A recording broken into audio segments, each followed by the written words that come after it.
তো ফার্স্টে আমরা চালু করব। ফার্স্টে ফুচকা দেখতে যাই সবাই নিয়ে নিজে সব প্রস্তুতি নিয়েছি, আমি অল্প নিয়ে এলি রেডি করার জন্য, তারপর দেখছি আমার ভরতে তো খাটু। তো ভিডিওটা করা ইম্পর্টেন্ট, মানে মেয়েগুলোকে দেখাতে চাই যে ভাই আমরাও পারি।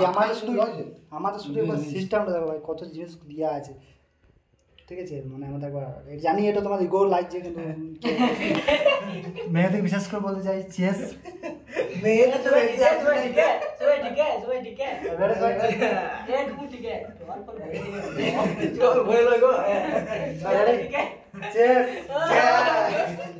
सब मारे को कौन लाइए कौन लाइए बोल सबको फर्स्ट रिएक्शन दे मंजस कौन लाइए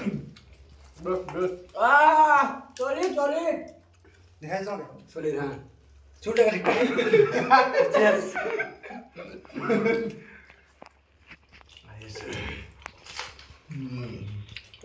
তো চেষ্টা করে আছে যা সবে সব থেকে বেশি যা খাবে তাকে 1 টাকাও লাগবে না, ঠিক আছে।